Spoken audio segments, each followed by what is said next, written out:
네, 오늘 정치권에는 어떤 이슈들이 있는지 자세한 내용 원영섭, 이승훈 변호사와 함께 자세하게 알아보겠습니다. 어서 오십시오. 안녕하세요. 안녕하세요. 반갑습니다.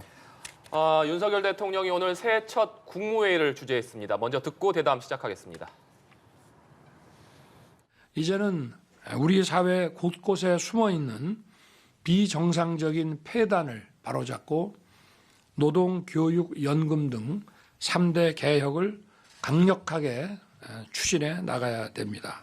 지난 국무회의에서 말씀드린 노조 회계의 투명성 강화, 건강보험제도의 정상화, 국가보조금 관리 체계의 전면 재정비 역시 속도감 있게 추진해 가야 합니다. 윤석열 대통령이 신년사에 이어서 새해 첫 국무회의에서도 3대 개혁을 강조했습니다. 신년사에서는 기득권 타파를 화두로 내세웠었는데 국무회의에서는 사회 곳곳의 폐단을 바로잡겠다 이렇게 강조를 했습니다. 먼저 이것이 어떤 의미라고 좀 보십니까? 지금 이제 그전에 이제 국정 간담회에서도 나왔지만 원칙을 세우는 일에 대해서는 철저히 앞으로 나가겠다라는 게 대통령님의 기본적인 생각이세요. 그리고 이제 그 기득권이라는 게 보면 이제 핵심적인 쟁점을 교육, 연금 그리고 노동으로 잡지 않았습니까? 예. 이 분야에 존재하는 기득권들과 싸움을 절대 물러서지 않겠다라는 그런 이제 각오를 표방하셨다고 볼 수 있고요. 그러면 이제 노조 측에서는 노동 측에서는 어찌 보면 기득권 노조가 있을 수 있고, 그리고 이제 그 교육 쪽에서는 거기에서도 이제 노동과 중첩이 되는 기득권 뭐 정교조라든지 그런 노조가 또 있을 수 있고요. 그리고 이제 연금은 이제 어떤 부분이냐면 세대 간의 기득권 갈등이라고 볼 수가 있습니다. 그러니까 그 지금의 연금을 납부하고 연금을 받아야 되는 노령 세대 또는 이제 그 50대, 60대 이런 세대들과 청년 세대, 20대, 30대들 그 세대들 간의 균형점을 잡아 나가기 위한 그런 말씀, 그런 각오를 하셨다고 생각합니다. 네, 어떻게 들으셨습니까? 그런데 이제 연금 개혁, 교육 개혁, 노동 개혁을 하려면 법을 바꾸어야 되잖아요. 근데 여야 협치를 통해서 좀 여야가 대화를 통해서 해야 되는데 대통령께서 개혁한다라고 하면서 야당 대표나 원내대표를 만나지 않고 있으니까 저는 어떻게 개혁할 수 있을지에 대해서 첫 번째 의문이 들고요. 아마 이건 뭐 구태, 폐단을 폐지하겠다, 바꾸겠다 이런 것들은 아마 전 정권과의 차별화 그리고 기득권의 저항이라고 하는 것은 어떤 야당 정치권을 향하는 것 같은 그런 의미도 드는데요. 대통령이 개혁을 하려면 여야가 한 몸이 돼야 되고 또 대통령의 어떤 국정 지지도도 올라야 되고 국민과 함께 해야 되거든요. 그런데 대통령 혼자서 뭔가를 해보겠다라고 하는 생각인 것 같아서 좀 이게 자칫 잘못하면 국민들 눈에는 독단과 독선으로 비칠 수 있기 때문에 저는 야당과 대화하면서 개혁 방안들을 서로 간에 마련해 나가야 되는 것이지 국회는 열지 않고 야당과 차별화하면서 뭔가를 이루려고 하는 것 자체가 조금 첫 발을 잘못 디디고 계신 거 아닌가 싶습니다. 네. 어떻게 좀 내용 들으셨습니까? 환경 문제 같은 경우에는 아마 뭐 4대강 사업이나 태양광 이런 것 같고요. 그리고 이제 그 부동산 관련해서는 부동산 가격이 완전히 폭등하지 않았습니까? 근데 부동산 환경 이런 문제들이 단순히 이제 부동산은 부동산 문제고 뭐 태양광은 전력 문제고 여기에서 그 한정되는 게 아니라 그게 이제 결혼하는 문제, 젊은이들 저출산 문제 그리고 학군에 따른 교육 문제 그리고 교통 문제 어디서 일자리를 구하느냐에 따른 노동 문제 이 모든 것들이 다 부동산이나 그 원전이나 이런 문제에 다 섞여져 들어 있습니다. 근데 이걸 가지고 특정인 또 아닌 것 같아요. 왜냐하면 누굴 적으로 만들고 누굴 악마로 만들고 있는지 모르겠지만 일단 악마로 설정해야 될 필요가 있지 않았나. 그래야지 문재인 정부가 어떤 자기들의 정치를 해 나갈 수 있다라고 생각을 했기 때문에 사실 악마도 아닌 사람들을 다 악마로 설정하는 거죠. 그 전기만 하더라도 원자력 전기를 쓰는 사람들은 국민 전체죠. 그리고 그 부동산이라고 하지만 1가구 1주택자도 어찌 보면 실수요자지만 그 투자자이기도 합니다. 그러니까 실수요자와 투자자라는 게 그 칼로 일도양단을 할 수 없는데 어떤 사람은 투기 세력인 거고 어떤 사람은 또 원전 마피아인 거고 누구를 때려잡는다라는 게 어떤 유령을 때려잡고 그 유령을 때려잡기 위해서 끊임없이 그 윤리적인 부분 뭐 그 이외에 이념적인 부분을 계속 이제 강요하면서 업무를 처리했는데 그런 부분이 전혀 아니었고 이제 정치나 그런 가치나 이념적인 부분을 빼고 실용적으로 접근하시겠다는 것 같고요. 그리고 실용적으로 접근을 해야 되는 부분입니다. 이 부분은. 그래서 대통령께서 정확하게 방향을 잡고 지금 추진해 나간다고 생각하고 있습니다. 예.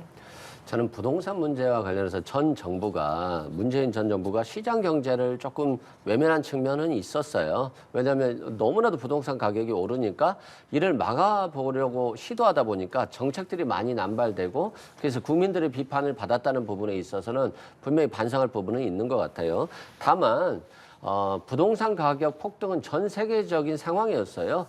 코로나 시기에 유동성이 엄청나게 불어나면서 그럼에도 불구하고 금리는 마이너스 금리를 거의 유지하다시피 했었기 때문에 현실적으로 투자처가 없는 상황에서 모든 것이 부동산으로 몰렸고 그래서 정부 입장에서 보면 이걸 어떻게 해서든 막으려고 하는 그런 시도였기 때문에 이 시도 자체를 비난할 수는 없었습니다만 시장 경제 상황을 도외시할 수 없는 부분에 있어서 좀 과도한 정책이 많았다 이런 말씀드리고 다만 우리 국민들은 부동산이 너무 많이 오른 것에 대해서 굉장히 혼란스럽고 어려움을 겪었잖아요.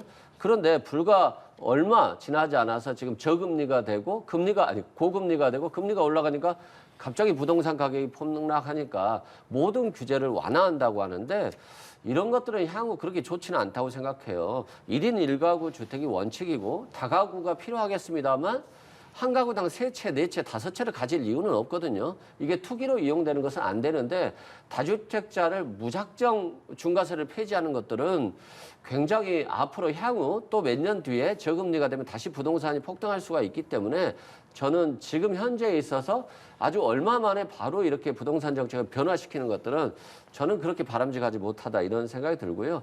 원전과 관련해서도 이건 정치 이념의 문제라기보다는 원전의 효율성 그리고 또 원전의 위험성이 있잖아요. 전 세계적으로 원전에 대한 위험성이 인식이 되고 또 태양광이나 이런 자연에너지에 비해서 에너지의 효율성을 오히려 떨어지는 거 아니냐 이런 비판들이 많이 있었기 때문에 문재인 정부의 탈원전 정책이 경제적인 측면에서 어떤 불리한 효과가 있었을지는 모르겠지만 정부의 정책일 뿐이지 이걸 이념의 문제로 풀어갈 것은 아니라고 생각됩니다. 네.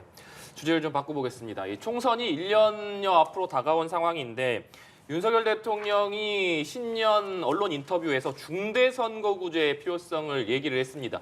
김진표 국회의장도 여기에 화답하는 모습을 보였습니다. 그러니까 중대선거구제를 포함해서 여러 가지 좀 선거법을 개혁할 수 있는 방안들을 찾아봐야 된다 이렇게 얘기한 상황인데 일단 중대선거구제 같은 경우에는 정치권에서 계속해서 필요성이 나왔습니다만 현행 소선구제와 여러 가지 장단점을 비교하면서 사실 논의가 진척되지 못했던 것이 사실입니다. 현역 의원들도 이에 대해서 여러 가지 다른 입장들을 좀 가지고 있을 텐데 윤석열 대통령과 김진표 국회의장이 동시에 중대선거구제 도입의 필요성을 언급했기 때문에 아무래도 이번에는 좀 논의가 속도가 붙지 않겠느냐 이런 것이 예상되는 상황입니다.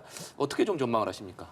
무엇보다 이제 대통령께서 그런 사항을 직접 언급했다는 게 가장 이제 큰 부분입니다. 그런데 중대선거구제로 바꾼다는 거는 결국에는 이제 국민의힘이라는 당 입장에서는 서울 수도권에 지속적으로 의석을 확보할 그런 필요성 거기에 대해서 가장 이제 대응할 수 있는 게 중대선거구제라고 대통령께서 생각을 하시는 것 같아요. 네. 그런데 그게 그 부분은 당연히 맞고, 근데 그 이면에는 또 어떤 이면이 있느냐? 그러면 중대선거구제를 통해 가지고 서울 수도권 같은 경우에는 지속적으로 의석을 확보할 수 있다 그러면 또 손해 보는 지역이 있을 거 아닙니까? 의석수로는. 네. 그게 정치 지형이나 여러 가지 이렇게 선거 구도를 보면 PK 지역입니다. 그러니까 PK 지역의 의석을 조금 포기하는 한이 있더라도 그 서울 수도권의 의석을 지속적으로 확보하겠다 이런 이제 대통령께서 생각을 가지고 계시지 않나 하는 생각이 들고요. 그래서 참 이 부분에 대해서는 PK 쪽 정치가 그동안 이제 어떤 나라와 당을 위해서 역할을 했는지 조금 돌아봐야 되는 상황도 조금 네. 있어요. 지금 이제 이번 21대 공천에서도 PK 정치 인사들만 이제 공간위에 들어가 가지고 공천을 했는데 그리고 나서 서울 수도권 국민의힘의 의석수가 증발해 버렸습니다. 그만큼 이제 서울 수도권에 대한 어떤 이해도도 부족하고 그리고 이해도가 부족한 상황에서 밀어붙이긴 하고 그리고 이런 이제 악순환이 과연 이제 정당한가 이런 부분에 대해서 결국 이제 대통령께서 깊은 고민을 하고 이런 말씀을 하시는 게 아닌가 싶고요. 이 부분에 대해서는 아마 어느 정도 비례가 줄어드는 방향으로도 전환이 될 것 같기는 네. 해요. 왜냐하면 불이익만 계속 지역구에 줄 수는 없고 각 지역이 그리고 그거를 이제 보완하는 방법으로 이제 비례를 줄이고 지역구를 조금 늘리는 방향으로 가지 않을까 싶은데 그럼에도 불구하고 이제 선거구제를 바꾸는 거는 국회의원들의 자리 싸움 그러니까 한마디로 본인의 이해관계와 직결되는 사안입니다. 이 직결되는 사안에 대해서 대통령께서 먼저 이렇게 말씀하신 거에 대해서는 큰 의미를 부여하고 싶고요. 그리고 이제 거기에 대한 협의는 그럼에도 불구하고 쉽진 않다라는 말씀을 좀 드리고 싶습니다. 네.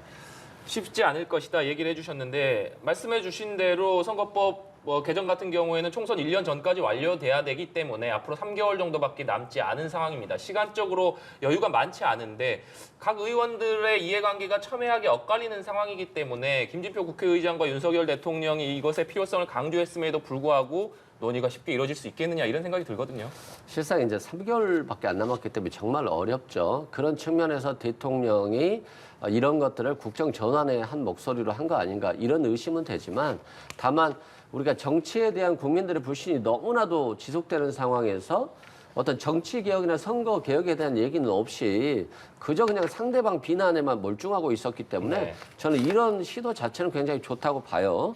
또한 수도권에 있어서도 여야가 좀 잘해서 자신이 의석을 더 많이 차지하려고 노력해야 되겠지만 예를 들어서 광주 같은 경우는 여당은 의석이 없고 대구 같은 경우는 야당이 없으니까 풀뿌리 민주주의를 통해서 각 지역에서 열심히 노력을 해도 그 정당의 공천을 받으면 절대 못 되는 거잖아요. 이런 부분은 분명히 개혁이 돼야 되거든요. 그래야지만이 지역적으로 다양한 의견이 표출될 수 있어서 저는 선거 개혁, 정치 개혁 이 화두는 비록 현실성이 많이 떨어진다 할지라도 계속적으로 논의돼야 되고 새로운 피가 국회에 수혈돼야 되지만이 국민들이 그것에 대한 다양한 의견들을 반영할 수 있기 때문에 저는 좋은 시도라고 생각합니다.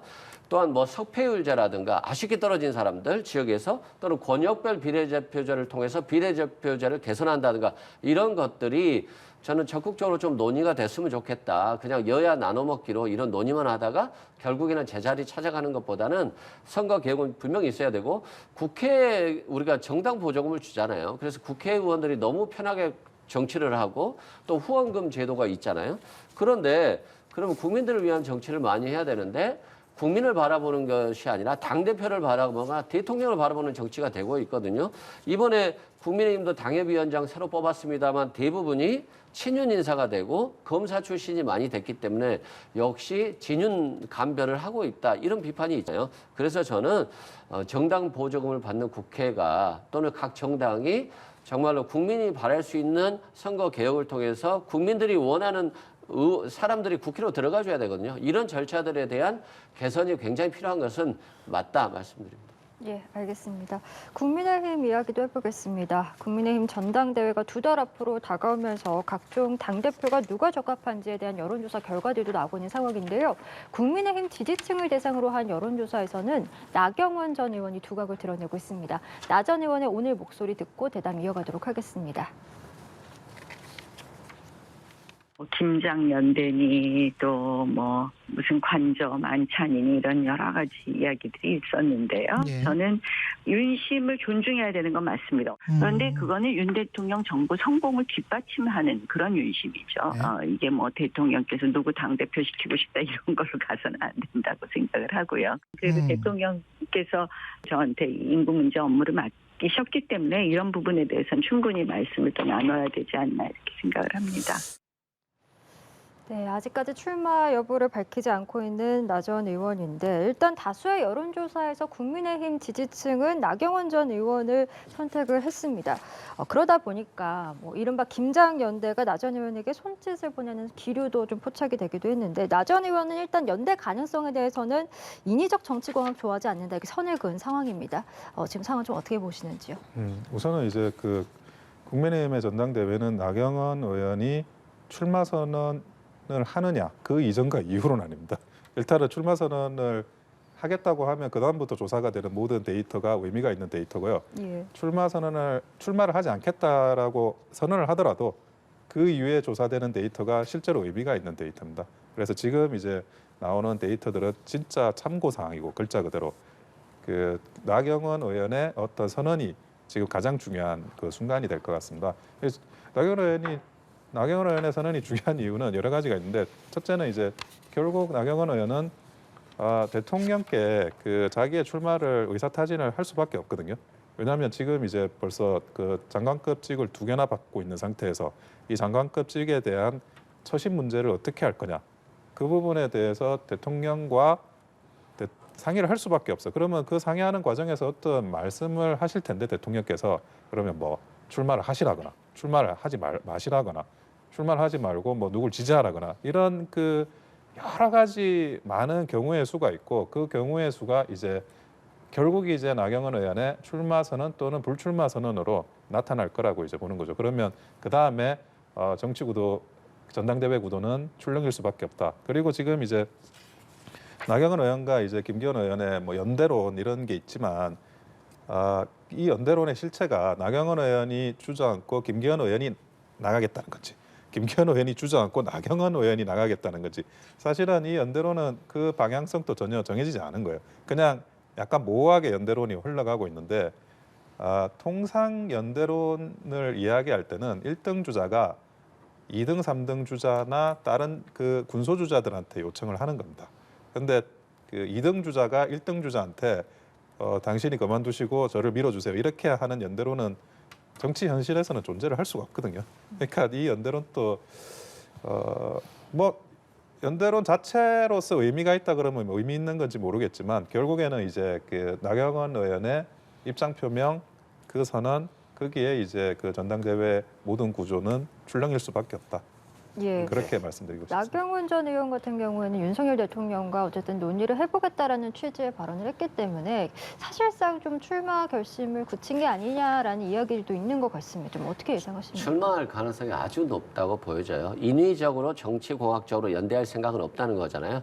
결국에는 김기현 의원과는 연대하지 않겠다는 의미거든요. 그런 측면에서 본인은 이제 출마를 해서 김기현 의원을 견제할 수 있다 이런 말이고, 두 번째는 대통령 말씀을 듣겠다라고 하는 것은 대통령이 자신에게 장관급 인사를 줬는데 대통령의 의사 없이 자기가 일방적으로 출마하겠다는 의사는 먼저 표하지 않겠다. 대통령의 말을 좀 기다리겠다는 거니까 결국에는 윤심을 어떤 눈치 보기 정도는 하고 있는 것으로 보여지고요. 다만 여론조사에서 1등으로 나오고 있는데 출마하지 않을 이유가 없지 않겠습니까? 과거에도 당대표 나와서 실패를 했습니다만 그 기억 때문에라도 더 나가고 싶을 것 같고요.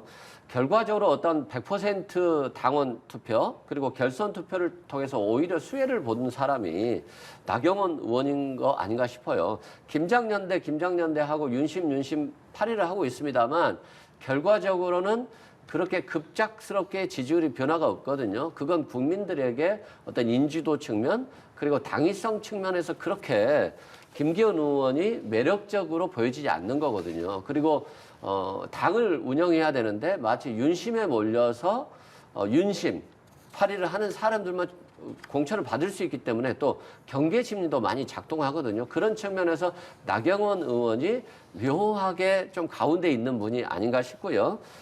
그런 측면에서 나경원 의원은 결과적으로는 출마를 할 것으로 보이는데 그 시점을 조율하고 있는 거 아닌가 싶습니다. 네. 마지막으로 민주당 얘기도 해보겠습니다. 어제 이재명 대표를 비롯한 민주당 지도부가 문재인 전 대통령을 예방을 했습니다. 이 자리에서 문재인 전 대통령이 역사가 퇴행하는 것 같아서 안타깝다. 민주주의가 절대로 후퇴해서는 안 된다. 이런 얘기를 했고 이재명 대표를 중심으로 민주당 지도부가 똘똘 뭉쳐야 한다. 뭐 이런 얘기도 한 것으로 전해지고 있습니다. 이것을 놓고 국민의힘에서는 비판의 목소리가 나오고 있는데 이 부분은 좀 어떻게 보고 계십니까?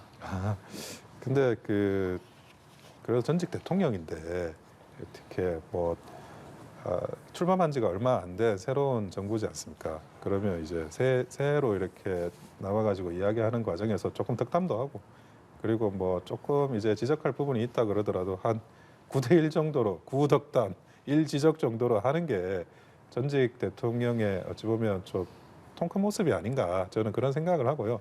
그리고 그 이재명 대표 같은 경우에는 어쨌든 지금 이제 여러 가지 수사나 이런 상황에 몰려 있는 거고 그리고 이재명 대표 이후의 혐의점이나 수사 포인트도 뭐 지금 정권에서 새롭게 드러난 게 아니고 대부분은 이제 그 그 이전 선거 기간 또는 그 이전, 그러니까 당내 경선 과정에서 이제 드러났던 거를 수사하는 과정에서 그 문재인 정부에서는 사실상 수사가 멈춰져 있다가 이제 뭐 다시 이제 속도를 낸 거에 불과한 거거든요. 그런데 그런 이재명 대표의 접견을 받는 자리에서 이런 이제 뭐 그런 저주의 말을 이야기한다는 것 자체가 제가 볼 때는 전직 대통령으로서 아주 부적절하다고 생각합니다. 네, 이종호 변호사님. 저는 최근에 이 정치권이 상대방을 배려하거나 입장을 생각하지 않는 정치권 같아요.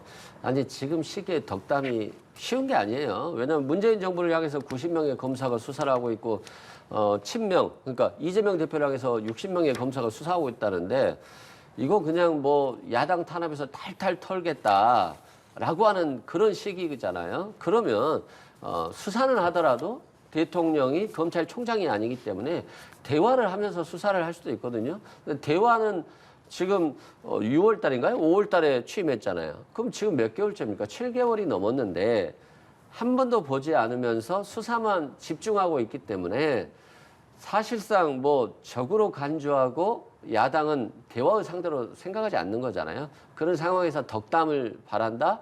뭐 물론 덕담하면 좋겠습니다만 굉장히 그런 힘든 시기라고 보여지고 저는 이제 윤석열 대통령이 이번 신년사에서도 자유와 공정이 하나가 되는 대한민국이라는 거잖아요.